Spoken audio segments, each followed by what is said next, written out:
귀로 듣는 역사 이야기 이기환의 흔적의 역사 오늘 123회입니다. 예, 맨날 대타로 오시는 남지원 기자가 왔습니다. 네, 안녕하세요. 예, 남지원입니다. 예. 오늘도 대타로 출몰했습니다. 예, 그냥 고정으로 그냥 하면 어떨까 싶은데 또 선배들이 있어갖고 그죠? 고정 대타로 하겠습니다. 그래요? 예, 그 3.1절이 뭐 엊그저께 지났습니다. 엊그저께 지났는데요. 98회잖아요. 100회가 이제 뭐 한 2년 있으면 오는 건데 그럼에도 불구하고 100년이 지났는데도 이제 3.1절을 맞이하면 가슴이 답답합니다. 그죠? 왜요? 예. 뭐 그렇죠. 뭐 독립사들이 보면 이제 땅을 칠 일이 하도 많으니까 과거사가 제대로 청산이 됐으면 모르겠는데 그게 제대로 안 되니까 지금까지도 계속 이게 문제가 되고 별의별 일이 생기잖아요. 그래서 이번 주도 이제 이게 돌아보면은 100년이 가까이 지났는데도 이렇게 뭔가 하여튼 진실이 이렇게 좀 이렇게 없는 이렇게 좀 묻혀지는 그런 게 좀 많았던 것 같아요. 그래서 이번 주 3.1절 맞아서 한 번쯤 생각해봐야 되는 주제 이런 거 한번 다뤄볼까 합니다. 네, 어떤 이야기인가요? 그 독립문 아시죠, 남지원 기자는? 네. 예. 지금 뭐 가보셨나요? 출근길입니다. 집이 어딘데요? 연희동이요. 회사에 오면 지납니다. 그렇죠, 지나죠. 저도 가끔 산책하는데 거기 보면 서대문 형무소 자리하고 서재필 동상 그다음에 세트리 있거든요. 그 자체가 이제 서대문 역사공원식으로 돼 있고 그다음에 서대문 형무소 역사관이라고 돼 있거든요. 이게 그래서 이제 이번 주는 독립문 이야기를 하려고 합니다. 독립문이 이렇게 뻘쭘하게 서 있잖아요. 네. 독립문 현판, 그러니까 우리가 편액이라고 하는데 누가 썼는지 아세요? 글쎄요. 편액을 누가 썼는지는 생각을 안 해봤는데 한 번도 못 들어보셨어요? 예, 독립운동가 중에 글씨 잘 쓰는 사람이 쓰지 않았을까요? 예, 그게 이제 아닙니다. 오답인데요. 완전 반대거든요. 그러니까 우리가 생각할 때 반전인데 친일파 중에 친일파가 썼다 그러죠. 그럼 이완용이 쓰기라도 했다는 그런 말씀이세요? 설마가 사람 잡는데 우리가 설마 그랬겠어 하는 건데 맞습니다. 이완용이 썼다 그럽니다. 설마 이완용이 쓴 게 진짜 맞나요? 증거가 있나요?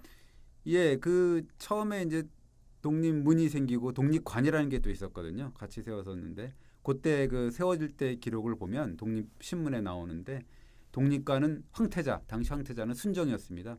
황태자가 썼다는 기록이 있어요. 근데 독립문은 누가 썼냐는 거는 기록이 없어서 좀 이상했다 하는 건데요. 한 27년 후에 그로부터 그러니까 1924년에 동아일보 기사를 보면 살짝 나옵니다. 그러니까 서울 교복동 큰 길가에 독립문이 있습니다. 모양으로만 보면 불란서 파리에 있는 개선문과 비슷합니다. 이 문은 독립협회가 일어났을 때 서재필이라는 이가 주창하여 세우게 된 것이랍니다. 그 위에 새겨져 있는 그 독립문이라는 세 글자는 이완용이 쓴 것이랍니다. 이완용이라고 하는 사람은 다른 이완용이가 아니라 조선귀족 영수 후작 각하의 올시다 이렇게 나와 있거든요.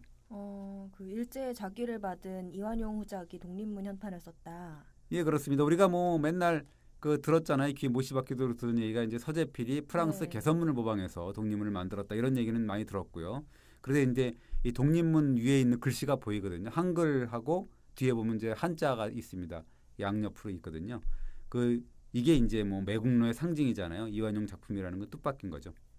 그러게요. 독립문에 어떻게 그런 일이 벌어진 건가요? 예, 그래서 이제 이번 주 주제를 왜 이완용은 독립문 현판을 써야만 했을까라는 주제로 한번 해볼까 하는 거죠.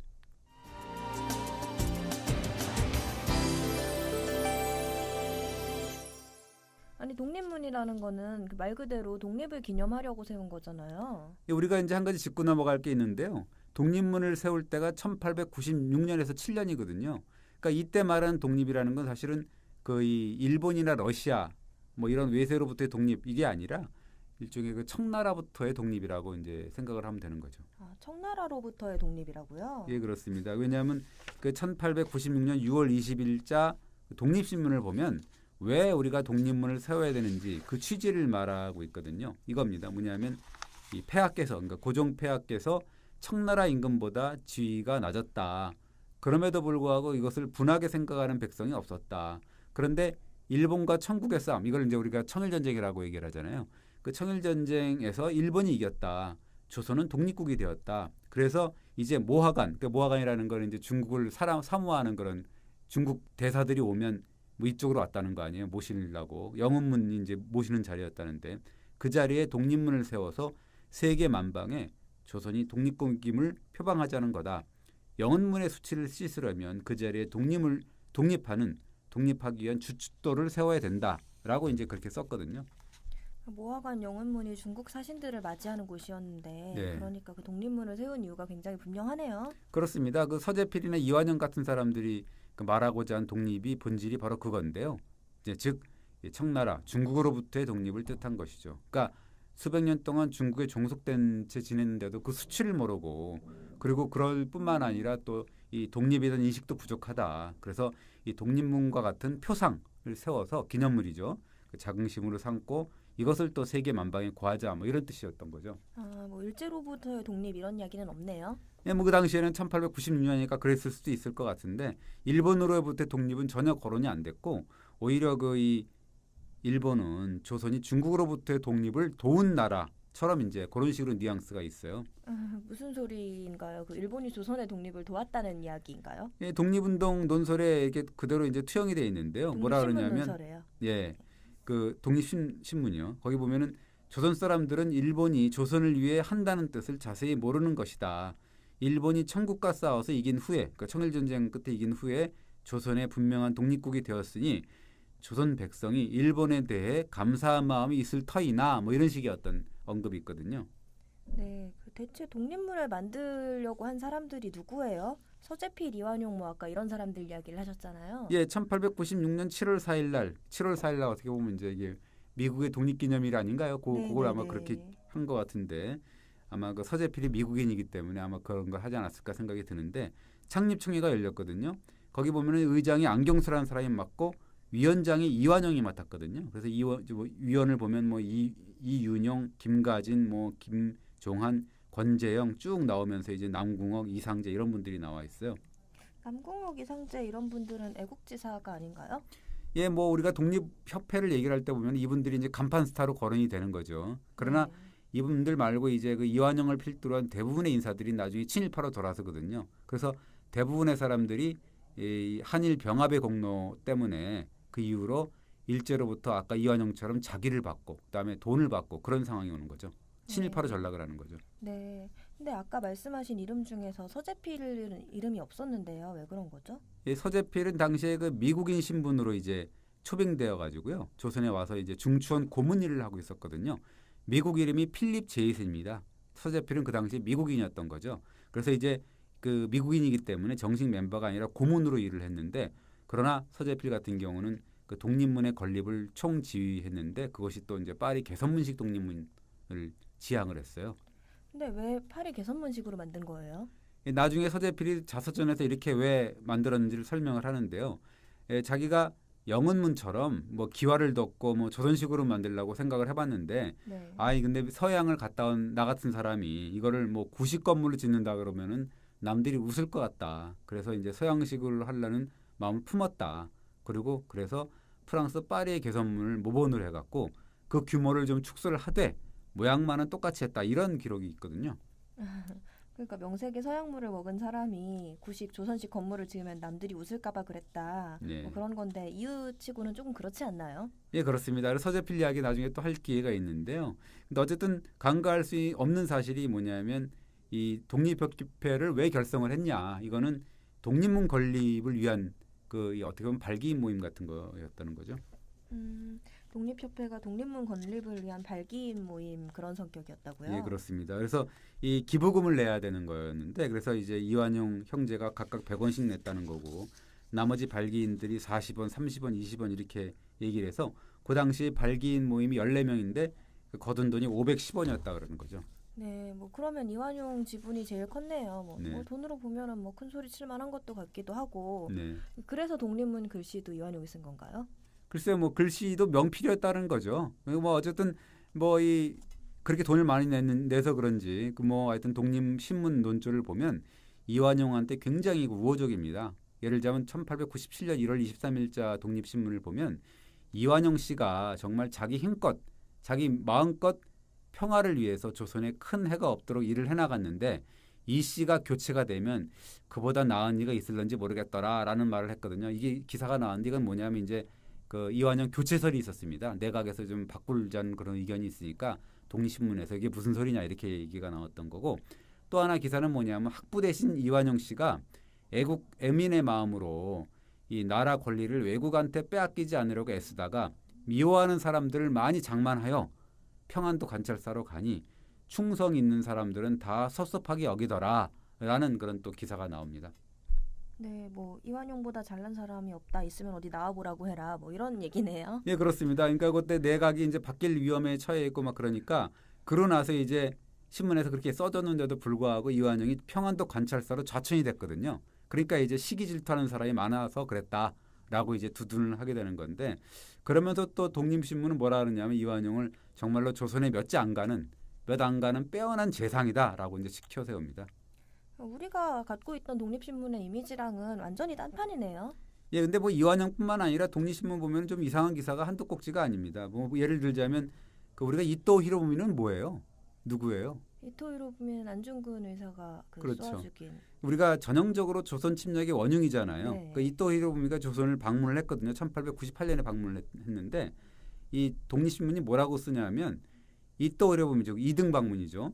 세계에서 가장 유명한 정치가이며 또 우리 대한독립한 사업에 엄청난 공이 있는 사람이다. 이번에 유람차 조선을 방문하니까 각별히 후대하기를 바라노라 이런 기사를 쓰거든요. 이토 히로부미가 조선의 독립에 큰 공을 세웠다고요? 예. 거의 오보 수준이 아닌가요? 아닙니다. 뭐 진짜인데요. 그래서 한번 다 찾아봤더니 그 2등 방문, 그러니까 이토 히로부미가 서울에 이렇게 들어오니까 독립협회 대표단 3명이 용산 그 강변까지 나가고 직접 이토 히로부미를 영접했다라는 기사까지 있더라고요. 그래서 진짜죠, 그러니까. 정말 납득이 안 되는 기사인데요. 다른 데도 아니고 독립협회라는 곳에서 이런 걸 했다니. 그러니까요. 이게 목불인견이라고 할 수가 있는데 그런 기사가 또 있어요. 뭐냐면 이거예요. 그 이토 히로부미가 이제 조선을 방문해서 외부에 나갔다가 안경을 잃어버렸다 한다. 이게 당당한 제국 외부에서 귀한 손님이 왔는데 그 귀한 손님이 안경을 잃어버린 건 정말로 우리 조선의 그 남한테 진짜 할 수 없는 그런 수치다라는 기사를 써요. 이토 히로부미가 안경을 잃어버린 게 조선의 수치라고요? 예, 그렇습니다. 그러니까 어떻게 보면 이제 귀한 손님이 뭐 그랬으니까 이게 뭐 조선인이 참 감당하기엔 엄청난 수치다라고 이제 부끄러워했다 이렇게 이제 얘기를 하는 거죠. 그러니까 이게 우리가 배운 독립협회 말씀을 하시는 건 맞는 거죠? 예, 그렇습니다. 독립협회, 독립신문, 그다음에 독립문 뭐 이런 사람 이걸 만든 게 이제 서재필이라는 인물이라고 아까 그랬잖아요. 이 서재필이라는 인물을 우리가 다시 한번 짚어봐야 되지 않나. 아까 서재필 이름이 뭐라 그랬죠? 미국 이름이라 그랬는데. 필립 제이슨이라고 하셨죠? 예, 그렇습니다. 네. 이 서재필 참 이 이름이 필립 제이슨이라 그랬거든요. 서재필 하면은 명실상부한 애국지사고 개몽운동가고 이렇게 알려져 있잖아요. 예, 지금도 뭐 보셨을 건데 독립문 뒤에 보면 서대문 공원 한편에 보면 독립신문을 들고서 이제 딱 서 있는 서재필 동상이 있거든요.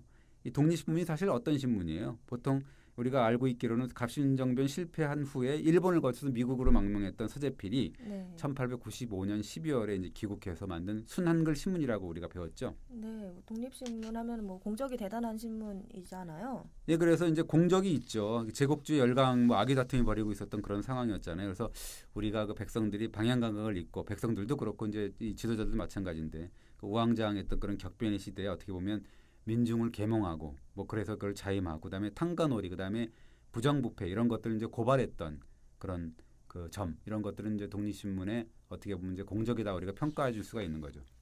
그래서 4월 7일이 독립신문 창간일인데 이날이 신문의 날로 우리가 아직도 기념을 하고 있잖아요. 예, 그렇습니다. 4월 7일이 신문의 날이라는 게 바로 그런 거죠. 그런데 사실은 서재필에 대한 어떻게 보면 약간 비판적 시각이 있는데 이걸 또 잊어서는 안 됩니다. 어떤 비판적인 시각들이 있어요? 그 서재필 같은 경우는 굉장히 그 서양 지향적이었어요. 그러니까 예를 들자면 그 미국으로 망명을 했을 때 뭐라고 하냐면 조선이 부강한 나라가 되려면 김치와 밥을 버리고 소고기와 빵을 먹어야 된다. 뭐 이렇게 설파를 하고 막 그런 신문 기사가 있거든요. 김치와 밥 대신에 소고기와 빵을 먹으라. 예, 서재필 말을 들으면 예전에 제가 이 자리에서 이제 그 소개한 적이 있었는데 그 조선의 실학자 박제가 생각이 나거든요. 박제가가 뭐라 그랬냐면 이제 청나라 왔다 갔다 하면서 이제 조선이 발전하려 그러면 중국을 배워야 된다. 중국을 안 배우면 안 된다. 그리고 한양은 똥덩어리다. 이런 식으로 막 표현을 하면서 중국어 공용론까지 얘기를 했어요. 한글을 버려야 된다. 이런 식으로 중국어 공용론 이렇게 주장을 막 한 적이 있거든요. 네네. 한글을 버리고 그러니까 중국어를 공용어로 쓰자고 한 거죠. 예, 그렇습니다. 그래서 이 어떻게 보면 이 선진 문물을 처음 본 사람들 보면 눈이 뒤집히는 경우가 있을 거 아니에요. 네. 그렇죠? 그래서 뭐 박제가나 서재필 같은 사람들 같은 오버할 수 있는 거죠. 저희도 마찬가지로 정말 암울했던 조선 사회를 이렇게 보다가 정말 미국이나 중국 가문은 완전히 눈이 뒤집히는 그런 상황 문물들이 있으면 정말 언제는 환장을 하게 되는 거죠. 그런 상황은 있긴 있지만 그래서 이제 어느 정도 그 정도는 좀 이렇게 애교를 좀 봐줘야 되는 부분이 있는데 문제는 서재필이 뼛속까지 진짜 미국인 행세를 했다 이런 기록이 있거든요. 뼛속까지 미국인 행세를 했다고요? 어떻게 했나요? 그러니까 아까 얘기했지만 서재필 같은 경우는 한국인의 그 신분으로 온 게 아니라 미국 망명 중에 이 대한제국의 중추원 고문 자격으로 초빙된 미국인이었거든요. 그래서 네. 이 이름이 서재필이 아닙니다. 필립 제이슨으로 왔거든요. 그래서 윤치호마저 뭐라 그랬냐면 서재필은 쓰거나 말하기 모두가 모국어를 잊어버렸다. 정말로 그래서 굉장히 놀랐다라고 해고를 했고요. 우리가 잘 아는 참 황현의 매천야록 보면 이 서재필이가 돌아온 후에 고종 황제를 아련하면서 안경을 쓰고 그다음에 시가를 꼬나물고 뒷짐을 지고 나타나서 이제 외신 그러니까 외국 신하라는 거를 칭했다. 그래서 조종 신하들이 온통 분노했다 이런 기록이 있거든요. 조선인님을 본인 스스로 거부한 거네요. 예, 그렇습니다. 그래서 서재필 같은 케이스는 독립신문에서조차 피제손 뭐 이런 미국인으로 등장을 하고 나중에 서재필이 또 이제 수구하는 수구파들 또 이렇게 이 때문에 추방이 되거든요. 그 추방될 때가 또 가관이었습니다. 출국을 만류를 한 사람들한테 이렇게 말을 했다는 거예요. 귀국 정부가 나를 필요로 없다고 해서 가는 것이다라고 얘기를 했다는 거죠. 귀국 정부, 그러니까 너희 정부를 말씀하시는 거죠. 네. 이게 되게 희한한 말이네. 말인지 막걸리인지도 모르겠고. 그렇습니다. 그러니까 이 서재필의 입장에서 보면 조선은 더 이상 서재필의 나라가 아니다. 아니까 너희 나라라는 얘기죠. 귀국이라는 건 그죠? 그러면서 이 서재필이가 추방당하면서도 이 조선 정부 그러니까 대한제국 정부한테 28,800원을 받아갔다는 거예요. 28,800원이면 그 당시로는 굉장히 많은 돈이죠. 예, 그렇습니다. 이렇게 그러니까 많이 가져가나요? 그러게요. 그러니까 이게 원래는 필립 제이슨 서재필이 10년 계약으로 온 거거든요. 조선 정부의 고문으로 온 건데 그 중간에 쫓겨났는데 계약 기간이 7년 10개월을 남은 거죠. 우리 야구나 축구나 이런 데도 보면 감독을 중간에 자를 때 보면은 네. 5년 계약을 하고 2년 하다가 자르면 3년치를 주잖아요. 네. 그걸 주장한 거예요. 그러니까 남은 7년 10개월 동안에 돈을 달라 이거죠. 중도에 추방했으니까. 그러니까 남은 계약 월급이 28,000원이었다는 거죠. 그게 달라는 거죠. 아무리 그 조국이 좀 마음에 안 들어도 이건 좀 너무 심한 거 아닌가요? 근데 문제는 여비까지 800원 챙겨갔다는 것. 참 대단한 분이네요. 그러니까 어떻게 보면 그런 거죠. 그러니까 서재필 입장에서 보면은 좀 그랬을 것 같기도 해요. 자신의 충정을 모르고 이 조선이라는 나라 정말 이게 진짜 나 같은 사람을 인재를 좀 빨리 해갖고 개화를 하고 막 이래야 되는데 이걸 못하는 게 정말 답답하다. 뭐 얼마나 답답했으면 그랬겠냐는 생각도 좀 들긴 드는 거죠. 아무리 그래도 좀 정도껏 해야 될 것 같은데요. 그렇습니다. 지금 상황으로 보면 100번 1000번 양보해도 어떻게 보면 그 나라가 어땠어요. 그때 뭐 누란의 위기에 빠지고 정말 네. 그런 나라가 힘없는 나라고 돈도 없는 나라인데 그렇게 조국을 진정으로 걱정하는 선각자의 모습이다라고 볼 수는 없는 거죠. 다 쓰러져가는 고국의 어떻게 보면 정부한테 여비까지 받아갔잖아요. 그죠? 네. 그건 그렇고 독립문 건립은 그 당시에 순조롭게 진행이 됐었나요? 이게 독립문 건립이 몇 명 이게 정부가 건립한 것도 아니고 독립협회가 건립했던 것도 아니고요. 이게 어떻게 보면 아까 종잣돈이 좀 있었지만 전 국민적인 성금 모금 운동 차원에서 이제 진행이 됐거든요. 요즘도 언론사가 뭐 간혹 모금 운동을 벌이기도 하고 하잖아요. 예, 그렇습니다. 얼마 전까지도 뭐 아주 유력 신문사에서 뭐 진짜 대대적으로 또 뭐 성금 운동을 벌이고 막 그랬는데 어떻게 보면 최초의 순한글 신문 이 역사가 어떻게 보면 전국적인 모금 운동으로부터 시작된 거 자체가 좀 특이할 만한 일이라고 볼 수가 있는 거죠. 모금 운동을 어떻게 했어요? 되게 대대적으로 했습니다. 그래서 당시에 그 1896년 7월 4일자 그때 뭐냐면 독립협회의 결성식 아까 얘기했던 발기인 모임을 보도하면서 이완영 등이 모은 돈이 510원이더라. 본받고자 하는 사람이 있다면 심지어 막벌이꾼이라도 내라. 돈 낸 사람의 이름을 신문에 내고 또 남우패에서도 독립문을 건립하고 나면 거기에 붙일 거다. 그리고 만약에 돈을 2만 원을 모으게 되면 그 독립문 옆에 석탑을 세우고 그 석탑에 이름을 새길 것이다. 누구든지 조선의 독립을 경사롭게 여긴다면 보조금 기부금을 조선은행소로 보내기 바라노라라는 기사가 실려 있습니다. 맞벌이꾼까지도 너희들이 생각이 있으면 돈을 내라 이런 말이네요. 예, 그렇습니다. 그래서 이제 독자들이 뭐 이 애국가라든가 독립문가 이런 것들 막 지어 보냈거든요. 그런 것들을 신문에서 대대적으로 소개하고 모금 운동을 뭐 독려를 하는데 심지어는 모금자의 이름, 사연, 기부 액수까지 일일이 게재를 합니다. 뭐 그럼 어느 정도 계몽 운동의 차원에서 진행을 한 거네요. 네, 그렇습니다. 이게 초반에는 그래서 이제 백성들의 호응도 대단했다는 것 같아요. 뭐 거기 보면 이제 기사에 나와요. 어리석은 사나이와 계집, 빈부를 막론하고 기부하는데 하물며 병정들이야 하면서 이제 각 지방의 하사 병졸들도 기부하겠다. 뭐 이런 걸 나서고 막 그런 기사도 뭐 떠 있고 그다음에 미국 유학 중이던 조선 사람이 독립문 건립 소식을 듣고 2억 말리에서 들었다는 거죠. 그래서 금화 3원, 그걸 은전으로 따지면 5원 85전이라는데 그걸 기탁했다라는 미담까지 소개를 합니다. 뭐 요즘 모금 캠페인에서 나오는 기사들이랑 뭐 다를 게 없네요. 네. 모금 운동 휴지가 독립신문이었는 줄은 몰랐네요. 예, 그렇습니다. 그러니까 어떻게 보면 우리가 흔히 우리가 신문 기자들 얘기를 하는데 앵벌이 기사 이렇게 얘기를 하잖아요. 네. 그렇죠? 그래서 이제 막 이게 독촉을 하고 그러는 거. 그리고 이 황태자인 순종도 1,000원을 하사하고 뭐 각부 내각 대신들도 100원씩 객출하고 뭐 이런 기사도 싫고. 그래서 처음에 이제 1896년 12월 31일자 좀 보니까 독립협회가 처음에는 5명부터 시작했는데 기부금을 낸 사람은 회원은 2,000명에 달한다라고 자랑을 하고 이 모금운동에 보면은 이제 소학교 학생까지 있었고 시장 상인 그다음에 이제 군인과 기생들까지도 이 성금 대열에 합류했다 이런 기사가 있습니다. 열기가 대단했네요. 그러면 예, 그렇습니다. 그래서 순조롭게 이제 처음에 진행이 됐다 그러고 첫 삽을 떴는데 그걸 9월 18일 날 떴고 그다음에 이제 11월 22일 날 대대적인 정초식 그래서 이제 우리가 주춧돌을 올리는 이 일을 기념하는 시기거든요. 그런 걸 했는데 그때 일반 시민까지 포함한 한 5, 6천 명 왔다 그러고 이완용이 또 연설까지 했다는 건데요. 이완용 연설이 뭐라 그랬냐면 조선이 독립하게 되면 미국처럼 부강한 나라가 될 거고 서로 싸우게 되면 폴란드처럼 나라가 갈갈이 찢길 것이다 이렇게 얘기를 했거든요. 어느 나라를 선택할 것이냐라고 이제 그 화두를 던졌다 그래요. 그런데 결국은 이완용은 미국도 아니고 폴란드도 아니고 일본을 선택한 거잖아요. 예, 요걸 알 수 있는 거는 이때까지도 어떻게 보면 이완용이 친미파의 어떤 성향을 좀 갖고 있었다는 걸 알 수가 있는 거죠. 미국의 길을 가야 된다라고 했기 때문에. 이제 그에 불과 이제 14년 후에는 일제의 나라를 팔아먹은 친일파가 되는 거잖아요. 그러니까 어떻게 보면 이완용이 선택한 길은 미국도 아니요, 폴란드도 아니요, 일본이었던 거죠. 뭐 어쨌든 그래도 그렇게 기부금이 많이 모였다니까 독립문 건설은 순조롭게 진행이 됐겠네요. 그게 아니라 어떻게 보면 우리가 태산명동의 서일필이라고 하잖아요. 이게 독립문 공사가 이렇게 쉽게 되지는 않았던 것 같아요. 처음엔 시작은 좋았는데 시작은 창대했으나 계속 끝은 미약한 그런 정도 질적되기 시작했다는 거죠. 왜요? 이게 처음에는 정초식 행사를 대대적으로 했는데 이 준공식 언제 했다는 기록이 없어요. 완공을 언제 했다는 기사는 보이지 않습니다. 그래서 여러 문헌을 토대로 그저 한 1897년 11월 20일쯤 그러니까 한 1년 정도 뒤에 그 준공한 것으로 알려져 있는 거죠. 그 준공식이 언제 했다 그런 기록은 없어요. 좀 끝이 많이 흐지부지된 것 같은데 왜 그랬던 거예요? 돈이 안 모였어요. 잘 이렇게. 그러니까 독립신문에 나오는데요.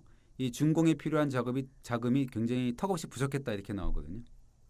그 얼마나 부족했길래요? 1898년 1월 18일 기사를 보면은요. 이 독립문 준공에 들어간 돈이 3,825원이다. 그리고 독립문을 만든 그 기술자가 심의석이라는 사람인데 이 사람이 혈심으로 그러니까 피를 토하는 심정으로 자기 돈을 1,000원을 꼬라박았다는 그런 기사가 있고요. 그래서 그걸 들여서 완공을 했는데 그럼에도 불구하고 아직 남은 돈, 그러니까 지불해야 될 돈이 1,000원이 넘는다는 거예요.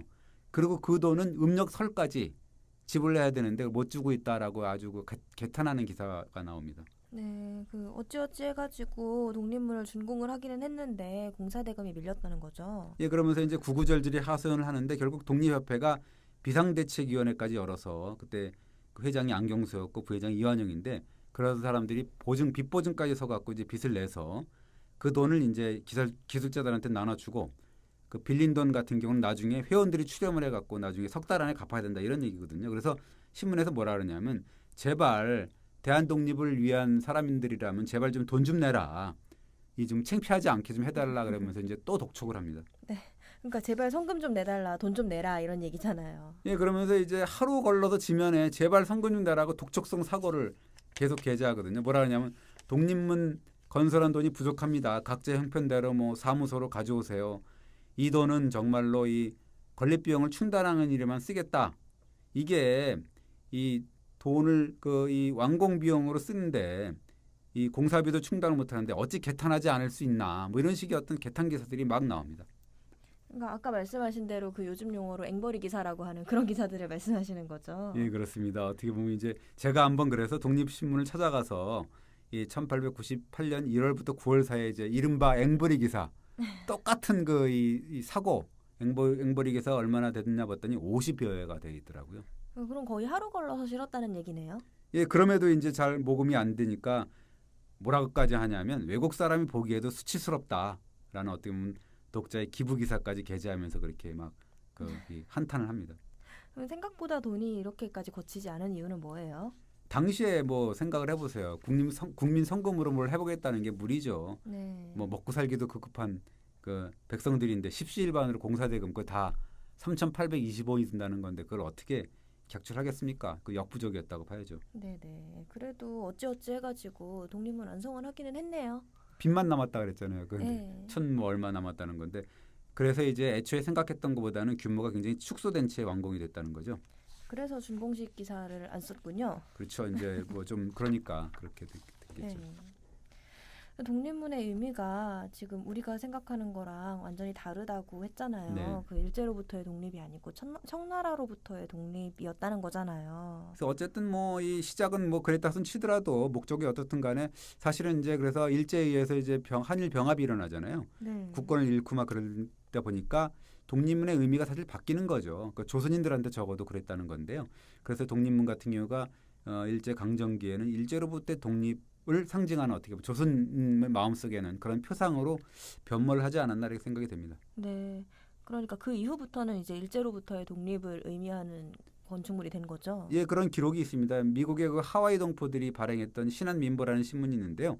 1913년, 그러니까 8월 27일, 그러니까 경술국치가 일어나고 3년 뒤 딱이죠.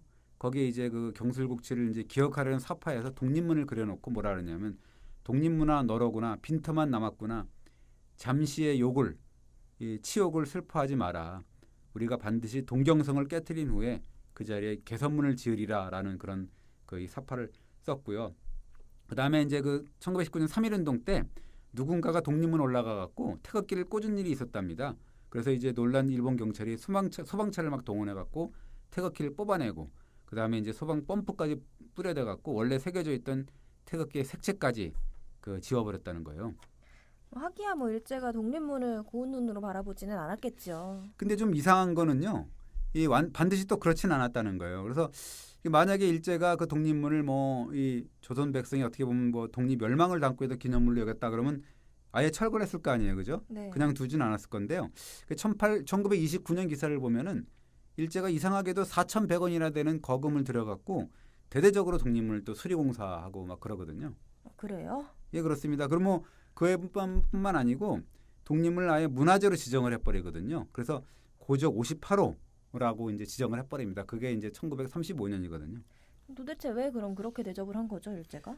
그래서 이게 좀 개운치가 않거든요. 사실 문화재라는 건 뭐예요? 좀 오래돼야죠. 오래돼야죠. 그러니까 네. 최소한 우리가 문화재라 그러면은 100년 정도는 이 좀 묵어야 된다 이렇게 해야지 문화재가 되거든요. 그게 이제 불문율인데 이게 사실은 그때만 해도 건립된 지가 불과 뭐 40여 년도 안 됐거든요.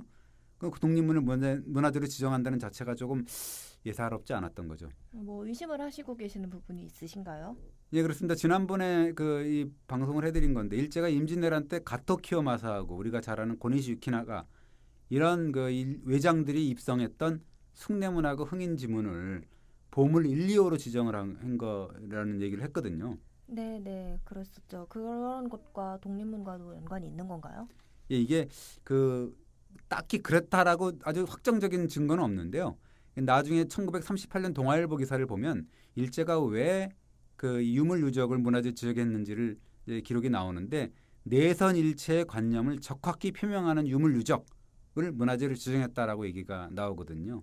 그러니까 어떻게 보면 일제로서는 조선의 부끄러운 역사를 부각시키는 그런 측면이 있거든요. 네네, 그 신라 경혜왕이 그 술판을 벌이다가 죽었던 그 포석정을 일제가 고적 1호로 지정했었다고도 했었죠. 예, 그렇습니다. 그래서 그런 걸 보면 독립문도 그러지 않았나. 그 일제 같은 경우는 독립문을 청나라부터의 독립을 상징하는 표상물을 여겼고, 그리고 이완용 같은 어떻게 보면 독립협회 인사들 중에 이제 상당수가 친일파로 변모를 했지 않습니까? 네. 그런 점을 강조한 게 아닌가 이렇게 이제 의심을 할 수가 있는 거죠. 네, 그렇다면은 일본이 독립문을 일본의 홍보물로 여겼다, 뭐 이런 거죠. 뭐 그럴 수 있다고 보는데요. 어떻게 보면 이제 이 독립문 같은 경우를 조선의 식민지화를 감추고 일본이 조선의 조력자였다는 것, 그런 걸 홍보한 기념물로 여겼다, 이런 뭐 해석도 가능하다는 얘기죠. 네, 뭐 그런 측면이라면은 그 이완용이 썼다는 그 독립문 표내기 곱게 보일 수는 없겠네요. 근데 이제 만감은 교차합니다. 왜냐하면 이제 그 독립문 같은 경우가 이제 이완용 같은 그런 매국노 친일파, 그다음에 아까 얘기했던 서자필 같은 그런 좀 약간 논란이 있었던 그런 분의 그 처치가 좀 남아 있는데, 또 그것만은 또 아니잖아요. 아까 네. 얘기했듯이 진짜 그 이 십시일반으로 백성들이 참 못 먹고 못 입고 그런 걸 갖다가 이런 식 일전씩 이렇게 들고 온 그런 또 이 백성들의 피와 땀이 있잖아요. 근데 그 사람들이 네네. 또 뭘 원했겠습니까? 조선의 자강 독립, 진짜로 원했던 그런 자강 독립이었겠죠. 네. 그런 뭐 피와 땀이 쏟아있기 때문에 일률적으로 참 말하기는 참 만감이 교차한 부분이 있습니다. 그러니까 어떻게 보면 3.1절을 맞이해서 그 독립문을 찾아가 보면 이런 사람들, 그러니까 만감이 교차하는 거, 이중적, 삼중적의 어떤 그런 의미를 좀 느끼시고 오길 바랍니다. 이번 주 여기까지 하겠습니다. 감사합니다. 예, 고맙습니다.